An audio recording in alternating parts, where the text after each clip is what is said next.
Hey guys what's up, कैसे हैं? आशा करता हूँ आप सभी अच्छे होंगे और आपकी तैयारी अच्छे से चल रही होगी। दोस्तों, वक्त हो चला है दिन भर के महत्वपूर्ण घटनाक्रम को डिस्कस करने का, जो इन्वायरमेंट से रिलेटेड, जो वर्ल्ड में घटनाक्रम हुए रहते हैं उससे रिलेटेड यहाँ पे वक्त हो चला है उन जो भी घटनाक्रम है उसका डिस्कशन का। दोस्तों, जो लोग नए हैं उनके लिए बताना चाहूँगा, ये नई सीरीज यहाँ पे स्टार्ट की गई है।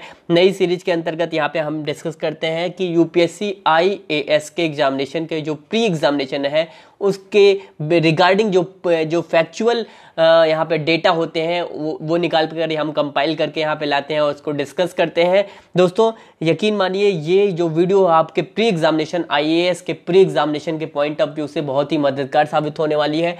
दोस्तों, यहाँ पे क्या होगा, यहाँ पे दिन भर के जो भी घटनाक्रम हुए रहे होंगे, देश विदेश के घटनाक्रम 3 से 4 टॉपिक हम डिस्कस करेंगे जो कि यूपीएससी की परीक्षा से बहुत ही महत्वपूर्ण होंगे। इसी बेहाव पे हम सीरीज लगातार यहाँ पे वीडियो अपलोड की जाएगी। दोस्तों, आशा करता हूँ ये वीडियो आपको पसंद आ रही होगी और इन फ्यूचर में भी आएगी। और दोस्तों, एक गुजारिश होगी, इस वीडियो को अधिक से अधिक शेयर करें ताकि आपके दोस्तों सहपाठियों तक ये वीडियो पहुंच सके और उन्हें भी इसका लाभ मिल सके। तो दोस्तों, शुरू करते हैं यहाँ पे हमारे सबसे पहले टॉपिक से। फकीम वन्यजीव अपहरण से है टॉपिक ये। दोस्तों, अभी घटनाक्रम में है फकीम वन्यजीव अपहरण। दोस्तों, है क्या, अभी देखते हैं। दोस्तों, ये दिया हुआ है, नागालैंड में फकीम वन्यजीव अपहरण के एक फॉरेस्ट गार्ड अलेम्बा यमचुंगर को अपहरण और उसके आसपास के जंगलों तथा जंगली जानवरों के संरक्षण हेतु अर्थ डे नेटवर्क स्टार से सम्मानित किया गया है। दोस्तों, ये एक फॉरेस्ट गार्ड है, मतलब जो जंगल में जो गार्ड होते हैं वही गार्ड है, अलेम्बा यमचुंगर। उन्हें यहाँ पे सम्मानित किया गया है अर्थ, यहाँ पे आप देखो, अर्थ डे नेटवर्क स्टार से। इस पुरस्कार से इन्हें सम्मानित किया गया है दोस्तों। और सम्मान के पीछे रीज़न ये है कि दोस्तों, इन्होंने अपहरण और उसके आसपास के जंगली तथा जंगली जानवरों का संरक्षण बहुत बारीकी अच्छे तरीके से किया था, इसी वजह से इन्हें सम्मानित किया गया है। दोस्तों, अब देखते हैं कि ये सम्मान इन्हें ये सम्मान कहाँ से मिला है। देखिए दोस्तों, देखिए, यह सम्मान अमेरिका के अंतर्राष्ट्रीय पर्यावरण संगठन द्वारा दिया गया है जो दुनिया के 195 देशों के ग्रीन ग्रुप को एक साथ जोड़ता है। दोस्तों, आपको प्रीलिम्स फैक्चुअल ये वीडियो है तो आपको यहाँ पे मैं बता दूं कि आप ये नोट डाउन भी कर सकते हैं, जो भी है यहाँ पे डेटा है आप इसे नोट डाउन कर देख सकते हैं कि अर्थ डे नेटवर्क स्टार जो है ये है, ये इससे इन्हें सम्मानित किया गया है। इनका नाम है अलेम्बा यमचुंगर और ये नागालैंड के रहने वाले हैं। इसी के साथ साथ दोस्तों, ये सम्मान किसने दिया है, यहाँ पे देखिए, अंतर्राष्ट्रीय पर्यावरण संगठन ने दिया है, इंटरनेशनल इन्वायरमेंट यहाँ पे ऑर्गेनाइजेशन ने दिया है, जो कि यहाँ पे 195 देशों को जोड़ता है। ये जो संगठन, अंतर्राष्ट्रीय पर्यावरण संगठन है, वो 195 देशों को ग्रीन ग्रुप के साथ जोड़ता है। मतलब ग्रीन ग्रुप से आशा है दोस्तों, इन्वायरमेंट से रिलेटेड है, मतलब ये ग्रीन ग्रुप को एक साथ जोड़ता है। ग्रीन ग्रुप देशों के श्रेणी में इन्हें जोड़ता है 195 देश। तो दोस्तों, अंतर्राष्ट्रीय पर्यावरण संगठन में 195 देश हैं। दोस्तों, ये इंपॉर्टेंट डाटा है, इसे आप नोट डाउन कर सकते हैं और यहाँ पे आपको लर्न करना होगा, याद भी करना होगा। दोस्तों, बढ़ते हैं अगले पॉइंट में। यहाँ पे देखिए, फकीम वन्यजीव अपहरण नागालैंड के कैफायर जिले में स्थित है जो 642 हेक्टेयर में फैला हुआ है। दोस्तों, नागालैंड के कैफायर जिले में है ये, और इसकी स्थापना, अगले पॉइंट देखिए, इसकी स्थापना वर्ष 1983 में की गई थी और यह म्यांमार से लगने वाली अंतर्राष्ट्रीय सीमा तक फैला हुआ है। दोस्तों, ये अंतर्राष्ट्रीय सीमा तक यहाँ पे फैला हुआ है। दोस्तों, अब हम दिखा देते हैं ये कहाँ पे है। देखिए दोस्तों, आप देख सकते हो यहाँ पे, ये हम दिखा देते हैं। ये देखिए दोस्तों, ये देखिए, ये पोर्शन देखिए दोस्तों, ये खिफिर है, ये म्यांमार का, ये देखिए म्यांमार का ये सीमा से सटा हुआ है। हम यहाँ पे दिखा देते हैं। ये देखिए, ये इसी की बात की जा रही है, इसी जिले की बात की जा रही है जो नागालैंड का ये जिला है। देखिए दोस्तों, और ये म्यांमार, ये देखिए म्यांमार है, इसकी सीमा से ये सटा हुआ है। देखिए दोस्तों, ये जो इसकी सीमा लगती है, ये खिफिर जिले की इसकी सीमा यहाँ म्यांमार से लगी हुई है। दोस्तों, ये इसी की बात की जा रही है। यहाँ पे मैप में ज़्यादा क्लियर हो जाता है, इसी वजह से यहाँ पे मैप में आपने यहाँ पे दर्शाना चाहा।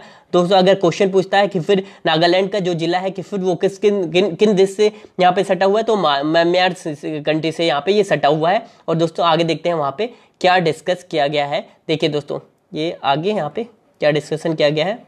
दोस्तों, यहाँ पे आगे देखिए, इसकी स्थापना वर्ष यहाँ पे हमने डिस्कस कर लिया कि इसकी स्थापना वर्ष इसके म्यांमार में लगने वाले अंतर्राष्ट्रीय सीमा तक फैला हुआ है। इसकी स्थापना वर्ष 1983। आगे बढ़ते हैं। इस अभयारण्य में कई वन्य जीव जैसे तेंदुए, बाघ, जंगली भैंस, हुलाक, गिबन्स और मिथुन पाए जाते हैं। दोस्तों ये जो वन्यजीव है जैसे तेंदुआ, बाघ, ये सब पाए जाते हैं। अगले पॉइंट में यहाँ पे देखिए दोस्तों, क्या यहाँ पे दोस्तों ये भी पूछा जा सकता है कि इस अभयारण्य में, जो नागालैंड के ये अभयारण्य है, उसमें कौन कौन से वन्यजीव पाए जाते हैं। तो दोस्तों ये सब वन्यजीव पाए जाते हैं। इसी के साथ साथ दोस्तों नागालैंड का सबसे लोकप्रिय पंक्षी हॉर्नबिल भी बहुत बहुतायत संख्या में इस अभयारण्य में पाया जाता है। दोस्तों यहाँ पे आपको एक पॉइंट और मिलेगा कि नागालैंड का सबसे लोकप्रिय पक्षी कौन सा है, हॉर्नबिल है। हॉर्नबिल यहाँ पे नागालैंड का सबसे लोकप्रिय पक्षी है। दोस्तों ये तो रही हमारा पहला टॉपिक, हमने डिस्कस किया यहाँ पे फकीम वन्यजीव अभयारण्य के बारे में। ये पहला हमने टॉपिक डिस्कस किया फकीम वन्यजीव अभयारण्य के बारे में। ये आई थिंक आपको यहाँ पे क्लियर हो गया होगा। आगे बढ़ते हैं दोस्तों, नॉन कन्वर्टेबल डिबेंचर की बात की जा रही है। एक टॉपिक है non convertible debenture. Non convertible debenture, अब देखते हैं दोस्तों ये नॉन कन्वर्टेबल डिबेंचर है क्या।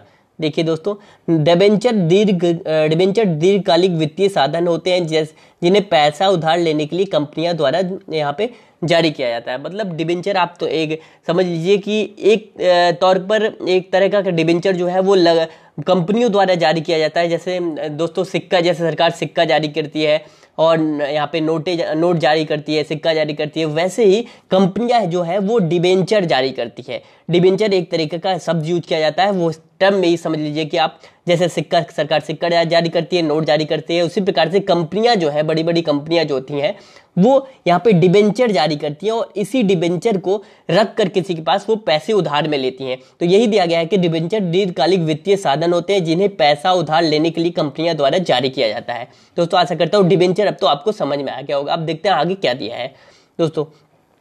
अब देखिए, हालांकि कुछ डिबेंचर में ऐसी सुविधा होती है जिसमें उन्हें शेयर में परिवर्तित किया जा सकता है। मतलब कंपनियां जो है वो डिबेंचर जारी कर देती हैं, वो देकर उन्हें क्या बोलते हैं, किसी को देकर वो शेयर, एक तौर पर वो शेयर मान लिया जाता है। तो कुछ कुछ डिबेंचर ऐसे हैं जिन्हें शेयर में भी यहाँ पे तब्दील किया जा सकता है। आगे बढ़ते हैं।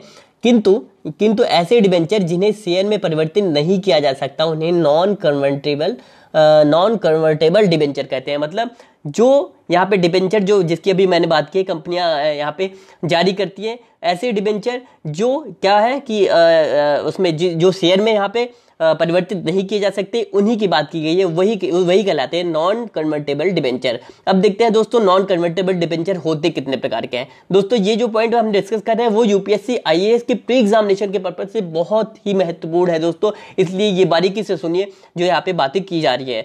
देखिए दोस्तों, नॉन कन्वर्टेबल डिबेंचर कितने प्रकार के होते हैं, दो प्रकार के, एक सिक्योर्ड और एक अनसिक्योर्ड। अब देखते हैं सिक्योर्ड कौन से हैं और नॉन सिक्योर्ड कौन से हैं। देखिए दोस्तों आगे बढ़ते हैं।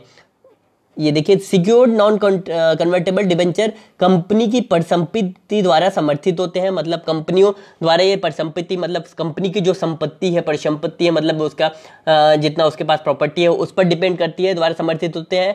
मतलब जैसे कोई यहाँ पे अनिल अंबानी की कंपनी हो गई, उन्होंने अगर कोई डिबेंचर जारी किया तो उनकी जो कंपनी है, उनका जो परिसंपत्ति है कंपनी की, उस पर डिपेंड करता है। दोस्तों आगे बढ़ते हैं। यदि कंपनी अपनी दायित्व का निर्वहन करने में विफल रहती है तो डिबेंचर धारक या निवेशक उस कंपनी की परिसंपत्तियों को परिसमापन के माध्यम से अपना दावा प्रस्तुत कर सकता है। मतलब दोस्तों यहाँ पे जो कंपनियां हैं, जैसे सपोज कर लीजिए कि यहाँ पे अनिल अंबानी, कोई बड़ी कंपनी होगी, एक डिबेंचर यहाँ पे जारी कर देती है, किसी के लिए डिबेंचर किसी को देती है और उस डिबेंचर को जारी करने के बाद वो वहाँ पे देती है और देने के बाद कंपनी के पास, जैसा कि हम सभी जानते हैं, डिबेंचर देकर वो कंपनियां पैसे लेती हैं। अब क्या हो गया, डिबेंचर जारी कर दिया, किसी को दे दिया और किसी से उधार ले लिया यहाँ पे पैसे, कंपनी ने यहाँ पे उधार ले लिया पैसे। अब क्या हुआ, अगर कंपनी के बाद पैसा नहीं हो रहा है, जब डिबेंचर तो वापस करने की चीज होती है कि अभी हम दे दे रहे हैं आपको उधार और जब आपके पास पैसा आ जाएगा तो हम आपको डिबेंचर ये दे देंगे और मेरा पैसा आप जो भी ब्याज पर आप दे देंगे। तो अब ऐसी स्थिति में अगर ये हो जाता है दोस्तों, जो डिबेंचर है, जो कंपनी है, वो पैसे अगर नहीं लौटा पाती है, जैसे अगर ए कंपनी है और बी से उधार ले रही है अपना डिबेंचर देके, तो अगर बी वाले को अगर पैसा सही समय पे ए कंपनी नहीं लौटा पा रही है, तो दोस्तों यहाँ पे क्या होगा, बी धारक है, जो भी यहाँ पे पैसे दिया है, वो क्या होगा, उस कंपनी का जो परिसंपत्तियां हैं वो उस पर हकदार, वहां पे अपने जो दावा वो प्रस्तुत कर सकता है, जो उसकी संपत्ति है उस पर दावा प्रस्तुत कर सकता है कि उस पर वो जो भी पैसे हैं वहां पे इन्वेस्ट किए गए हैं वो मेरे भी हैं। दोस्तों यहाँ पे इसकी बात की गई है। दोस्तों ये तो रही डिबेंचर धारक की बात। अब देखिए यहाँ पे हमने ये डिस्कस किया है। देखिए दोस्तों, इसके विपरीत अनसिक्योर्ड नॉन कन्वर्टिबल डिबेंचर में यह सुविधा उपस्थित नहीं होती है। मतलब दोस्तों यहाँ पे हमने साफ कर दिया कि डिबेंचर धारक में क्या क्या होता है। डिबेंचर धारक वही होते हैं जहाँ पे जैसे हमने इससे पहले बताया कि पैसे शेयर में तब्दील किए जाते हैं, लेकिन और इसके अनसिक्योर्ड मतलब अभी जो बात की जा रही है अनसिक्योर्ड नॉन कन्वर्टेबल डिबेंचर में यह सुविधा उपलब्ध नहीं होती। मतलब यदि आपने किसी से शेयर लिया, किसी कंपनी ने किसी को यहाँ पे अपना डिबेंचर यहाँ पे दिया है, और ये डिबेंचर यदि अनसिक्योर्ड नॉन कन्वर्टेबल डिबेंचर है, मतलब नॉन कन्वर्टेबल डिबेंचर है, तो ये सुविधा नहीं होगी। ये दावा नहीं कर सकता इस कंपनी पर कि हमारी इसकी परिसंपत्तियों के परिशापन का दावा यहाँ पे ये नहीं कर सकता। तो ये तो नॉन कन्वर्टेबल डिबेंचर में यह सुविधा उपलब्ध नहीं होती है। दोस्तों आगे बढ़ते हैं। हमारा ये तो हमने दूसरा टॉपिक डिस्कस किया नॉन कन्वर्टेबल डिबेंचर के बारे में। बढ़ते हैं दोस्तों, अगला हमारा कॉफी की 5 किस्मों की जीआई टैग। यहाँ पे कॉफी के 5 किस्मों की जीआई टैग, यहाँ पे जीआई टैग से यहाँ पे मोहर लगी है कॉफी की 5 किस्मों को। अब दोस्तों जीआई टैग ये है कि जियोग्राफिकल इंडेक्शन की बात की जाती है। जीआई टैग ये होता है जियोग्राफिकल इंडेक्शन, मतलब यहाँ पे समझ लीजिए कि जैसे कोई कॉफ़ी किसी प्रकार की किसी नस्ल की कॉफ़ी, किसी नस्ल की चीज़ें कहीं पाई जाती हैं, तो पार्टिकुलर सरकार वहाँ पे ज्योग्राफिकल इंडेक्शन जीआई टैग वहाँ पे लगा देती है कि ये चीज़ें यहाँ पे पाई जाती हैं। जैसे हम सपोज कर लेते हैं कि केरल में कोई प्रजाति पाई जाती है, तो वहाँ पे जीआई टैग जीआई टैग का यहाँ पे ठप्पा लगा देती है सरकार कि हाँ ये प्रजातियाँ वहाँ पे पाई जाती हैं। तो ये जियोग्राफिकल इंडेक्शन ये है जीआई टैग। इसी की बात आगे यहाँ पे की गई है। यहाँ पे 5 किस्मों की कॉफी पर जीआई टैग, यहाँ पे जीआई टैग की मोहर लगाई गई है। दोस्तों अब देखते हैं कौन कौन से ये हैं। देखिए आगे, हाल ही में भारत सरकार के वाणिज्य एवं उद्योग मंत्रालय के उद्योग एवं आंतरिक व्यापार संवर्धन विभाग, department of promotion of industries and internal trade, DPIIT ने भारतीय कॉफी की 5 किस्मों की जीआई टैग प्रदान किया है। मतलब 5 किस्मों के यहाँ जीआई टैग प्रदान किया है। दोस्तों अब देखते हैं दोस्तों, यहाँ पे कभी कभी होता है ना कि क्या पूछ लेते हैं, जैसे अभी यहाँ पे बात की गई है, यहाँ पे देखिए दोस्तों बात की गई है, ये देखिए उद्योग और आंतरिक व्यापार संवर्धन विभाग। अब कभी कभी पूछ लेते हैं दोस्तों कि ये जो विभाग है वो किसके अंतर्गत आता है, उद्योग और आंतरिक व्यापार संवर्धन विभाग। बहुत सारे लोग हैं इसमें भी कंफ्यूज जाते हैं। तो दोस्तों ये उद्योग मंत्रालय के अंतर्गत आता है। आगे बढ़ते हैं दोस्तों, ये उद्योग मंत्रालय के अंतर्गत आता है। आगे बढ़ते हैं, जीआई टैग की 5 जो किस्म की इस प्रजातियों को जो जीआई टैग प्राप्त हुआ है वो कौन कौन सी हैं। दोस्तों पहला Coorg Arabic coffee. Coorg Arabic coffee यह मुख्यतः कर्नाटक के कोडांगू जिले में उगाई जाती है। दोस्तों इसे याद कर ले, जीआई टैग यहाँ पे सरकार ने जीआई टैग प्रदान किया है। पहला कुर्ग अराबिक कॉफी को, जो कि मुख्यतः कर्नाटक में पाई जाती है। दूसरा यहाँ पे वायनाड रोबस्टा कॉफी को दिया है, यह मुख्यतः वायनाड जिले में उगाई जाती है जो केरल के पूर्वी हिस्से में अवस्थित है। अगला जो है यहाँ पे चिकमगलूर अराबिक कॉफी है। चिकमगलूर और अराबिक कॉफी यह विशेषता रूप से यहाँ पे चिकमगलूर जिले में उगाई जाती है। यह क्षेत्र दक्कन के पठार में अवस्थित है जो कर्नाटक के मलनाड क्षेत्र से संबंधित है। आगे बढ़ते हैं दोस्तों, एक और यहाँ पे विकसित किया, इसको भी यहाँ पे जीआई टैग प्रस्तुत किया गया है। एक है अराकू वैली अराबिक कॉफी। इसे आंध्र प्रदेश के विशाखापट्टनम जिले और उड़ीसा क्षेत्र के पहाड़ियों से प्रपात कॉफी के रूप से वर्णित किया जाता है। दोस्तों ये तो रही हमारी ये जो भी 4 यहाँ पे 5 जो भी कॉफी जिसका टैग यहाँ पे टैग दिया है जीआई टैग, वो इस तरह की कॉफी आ रही। दोस्तों अब बढ़ते हैं एक अंतिम और 5वीं जो कॉफी को मिला है उससे बताने से पहले यहाँ पे एक मेंशन किया गया है कुछ बातें। देखिए, जनजातियों द्वारा तैयार की जाने वाली आराक कॉफी के लिए जैव विधि अपनाई जाती है, जिसके तहत जैविक खाद एवं हरित खाद व्यापक उपयोग किया जाता है और जैव कीटनाशक प्रबंधन से जुड़े तौर तरीके अपनाए जाते हैं। मतलब इस तरह के तौर तरीके अपनाए जाते हैं इसे विकसित करने के लिए, जो ये कॉफी है। अगला एक 5वां कॉफी है जो अंतिम है दोस्तों, बाबा बुदन गिरी अरबिक कॉफी।